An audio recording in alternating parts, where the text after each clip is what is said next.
doors of Apex Innovations headquarters in downtown San Francisco.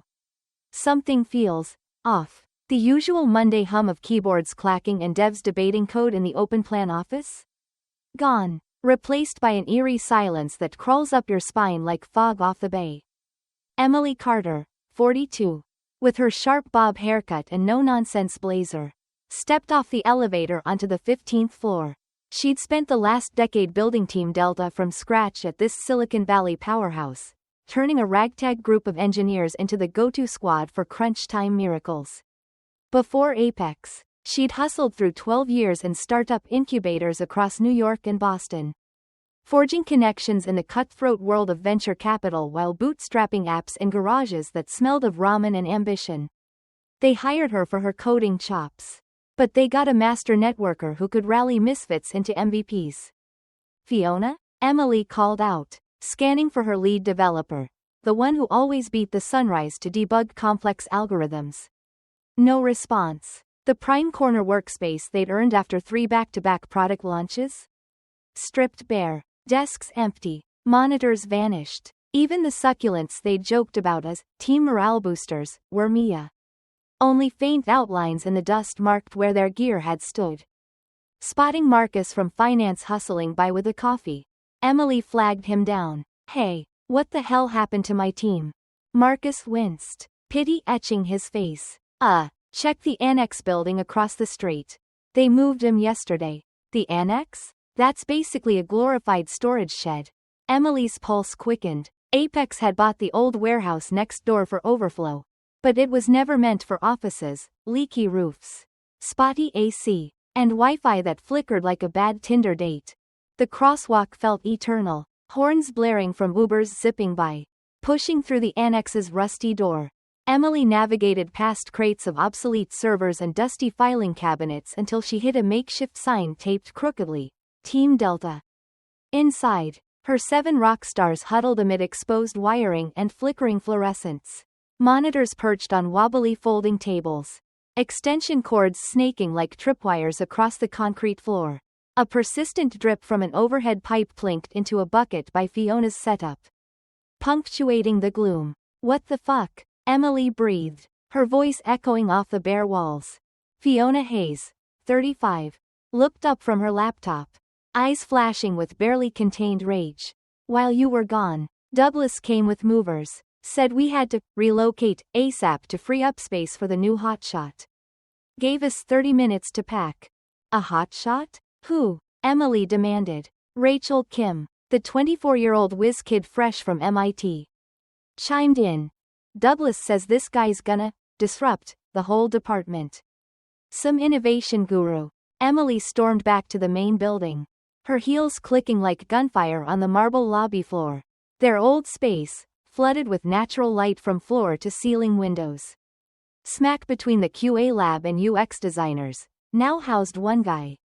A slick 30-something in a tailored vest, arranging plaques on what used to be her desk.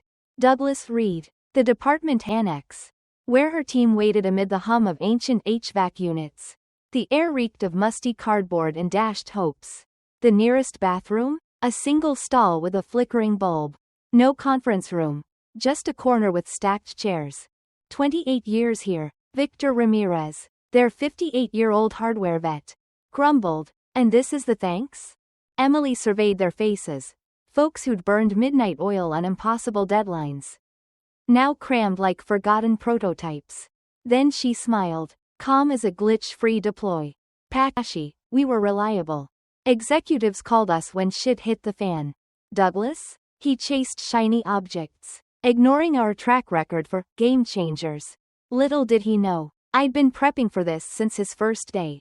For 2 weeks, we toiled in that dump. Temps swung from sauna to freezer.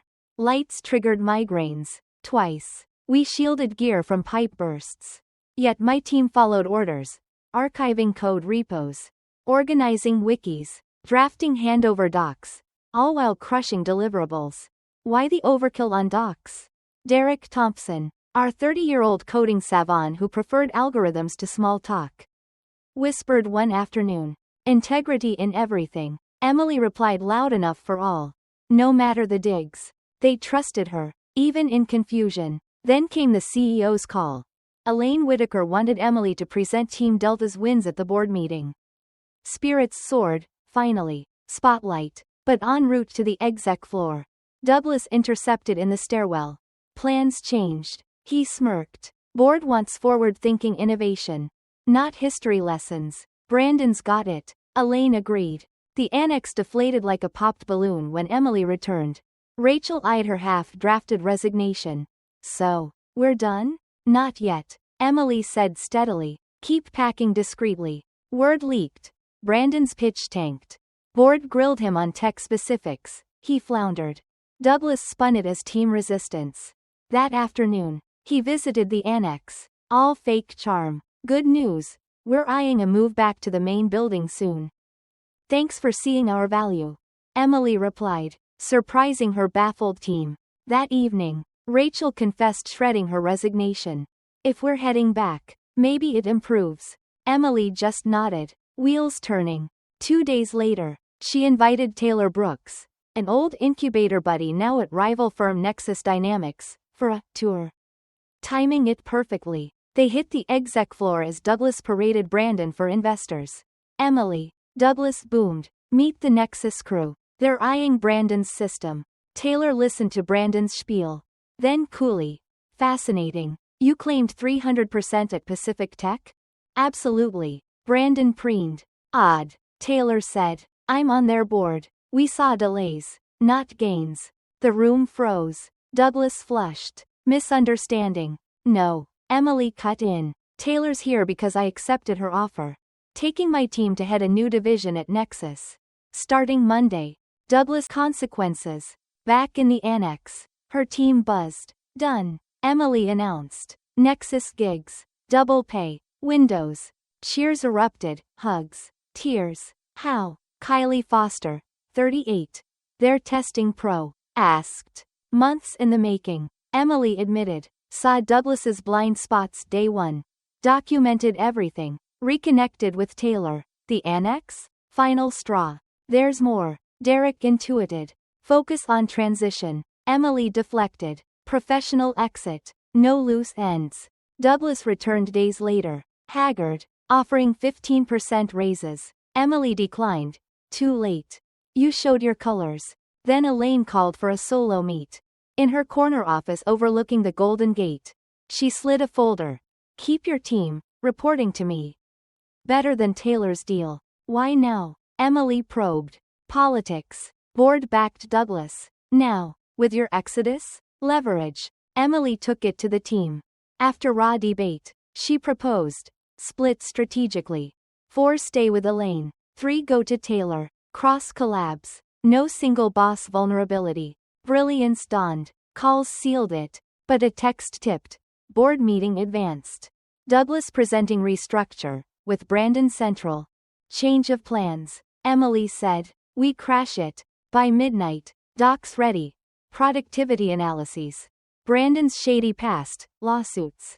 Flops. Alternative proposal. Morning. Boardroom tension thick. Elaine invited them. Douglas pitched. Emily countered with data bombshells. Board ousted Douglas and Brandon. Approved split model. Emily? Dual consultant. Bridging firms. 6 months on. The hybrid setups an industry buzz. Stocks up. Innovation soaring. Douglas? Demoted elsewhere. Brandon? Hawking seminars. Picture this. It's 8:55 a.m. in San Francisco. The city's skyline glinting through the glass walls of Apex Innovation's boardroom on the top floor. The air crackles with tension, like the moments before a thunderstorm breaks. Emily Carter, 42, stands poised outside with her team, Team Delta, 7 engineers who've turned impossible deadlines into industry benchmarks. They clutch sealed envelopes, their faces a mix of nerves and quiet resolve. Emily, in a charcoal blazer sharper than a debugger's breakpoint, radiates calm, but inside, her mind races, calculating every move like a chess grandmaster. This isn't just a meeting, it's the culmination of months of strategy.